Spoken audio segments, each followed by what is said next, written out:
is not affected by this. No? Ang apektado lang, Eleco 2, Eleco 1, and the more. Mr. Yes. Chair, just to clarify, why is it that we are also too concerned about this?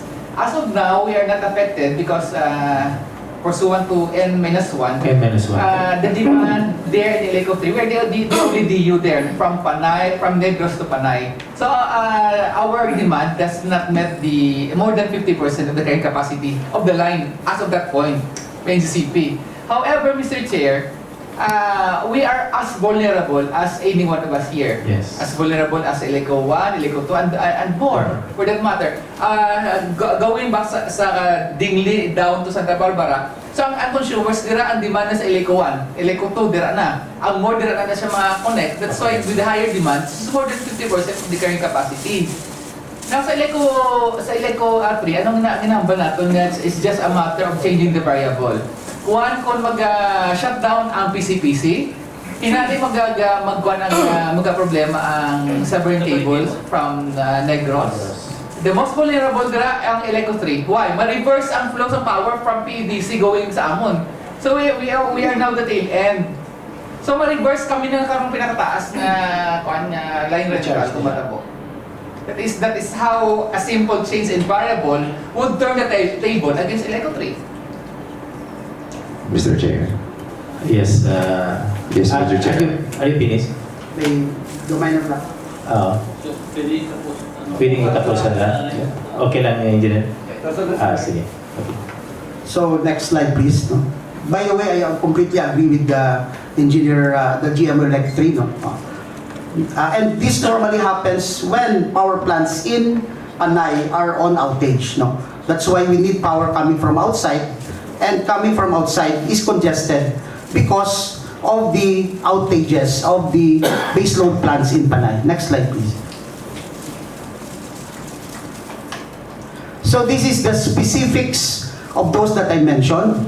These are the nodal pricing of our power suppliers. We have a power supply coming from Cebu.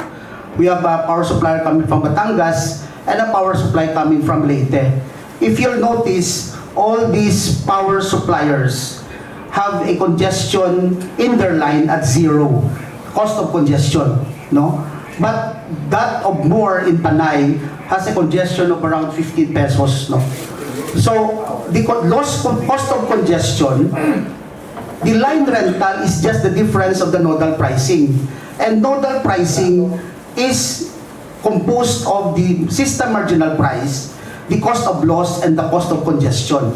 While the marginal price and the cost of loss are almost the same, what is significant there is the cost of congestion, which on the nodal pricing of our power suppliers are zero, but in Moore's Panay subgrid, it's around 15 pesos. That causes the line rental. Next slide, please.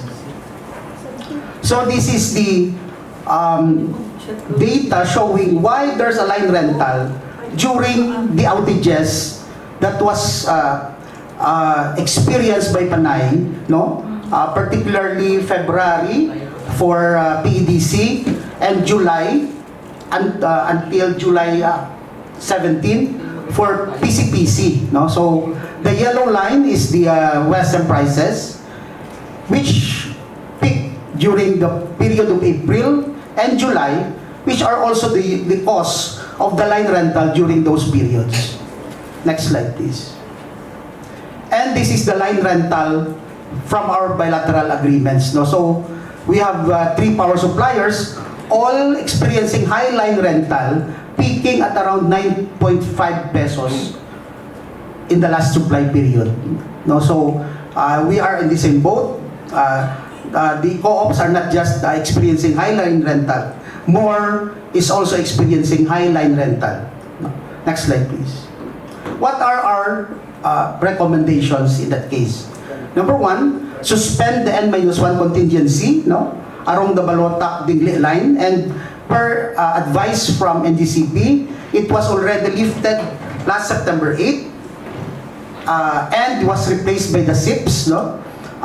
Supply coming from the WESM was experienced to be on the low side, but you cannot still determine that it's because of the implementation, the removal of the N-1 until an outage of the baseload plant in Panay will happen.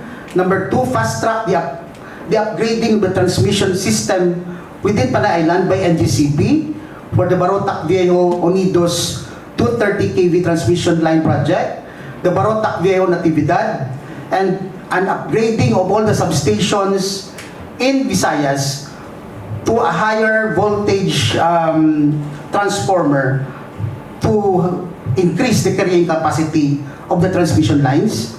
Number 3, ensure sustained operation of power plants in Panay, most especially the baseload plants like PCPC and PEDC, and additional baseload capacity in Panay to address the basic supply limitation caused by the loss of baseload plants in Panay, which eventually causes the rise in line rental, and review market rules and regulatory intervention in cases of persistent grid congestion and sustained high local vessel prices. That's all, Your Honors. Thank you. So you have something to add,